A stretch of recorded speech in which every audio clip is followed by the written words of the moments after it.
Cette zone du corps, là, c'est l'archétype de la spontanée. C'est peut-être la partie de notre corps qui est la plus simplement humaine, en fait.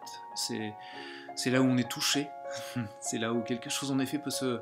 Comme le titre du stage qui a lieu à Bruxelles, c'est comme s'abandonner et en même temps s'ouvrir. Donc il y a aussi s'élancer. C'est ça qui s'ouvre quand on s'élance vers quelque chose en lequel on a confiance.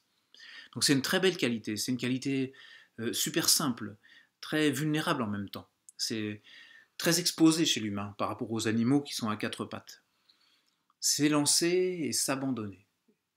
Et en même temps, on voit bien tout de suite que autant cette qualité fait du bien, est bonne, ça semble évident que de se déposer sur quelque chose avec cet état d'esprit de confiance, c'est vraiment le mot-clé là-dessus, l'ouverture peut se produire.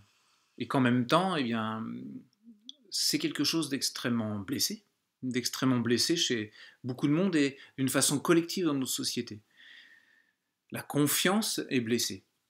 Et c'est quelque chose d'extrêmement cruel en réalité, d'extrêmement profond.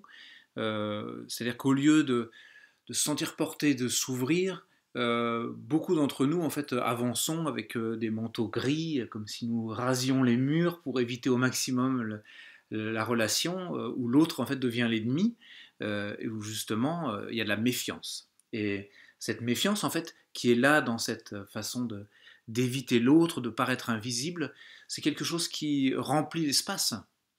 C'est comme si l'atmosphère était pleine de cette vibration de méfiance. C'est pas seulement là entre humains, c'est comme un ciel obscur en fait qui a des racines réelles dans l'histoire de l'humanité, dans nos blessures individuelles, nos blessures collectives, dans cet humain essentiel qui est blessé et et qui devient comme un véritable poison en fait, qui envahit l'air, peut-être physiquement l'air avec les inquiétudes que nous avons pour notre atmosphère, et entretient lui-même certainement des guerres, tous ces climats d'hostilité en fait. Donc dans ce stage, on va aller explorer cet archétype, et explorer donc cette qualité extrêmement humaine, et forcément donner de l'espace à ce qui ne fait pas confiance, à ce qui est blessé, parce qu'il ne s'agira pas de forcer l'ouverture, il ne s'agit pas de s'ouvrir de force, alors que quelque part, si quelque chose en nous se ferme ou se cache ou se dissimule, c'est qu'il y a un réel vécu, il y a de bonnes raisons. Donc, par contre, on a cet espace du corps, on a cet espace de l'alchimie, c'est-à-dire qu'on a cet espace de la terre qui nous soutient, de l'air qui nous enveloppe, du ciel au-dessus de notre tête, de cette dynamique du corps que par la danse, principalement par la danse, et aussi à travers la danse, cette capacité à se mettre à l'écoute de ce mystère qui est en nous, de pouvoir se réadosser dessus et faire grandir des soutiens, des supports qui vont, oui, évidemment, permettre de s'ouvrir un peu plus, mais en trouvant des racines solides.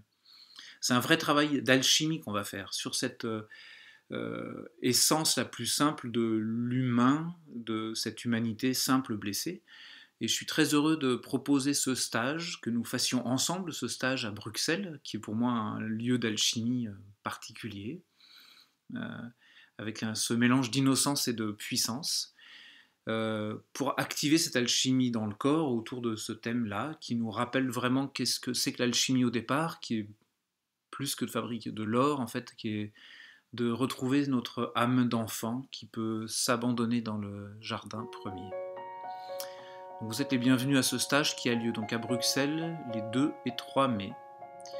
Et j'y serai quelques jours avant, autour, sur l'île aussi, pour des soirées, des consultations. Et pour participer à ce mouvement de l'année qui est lié à cet archétype si simple et précieux.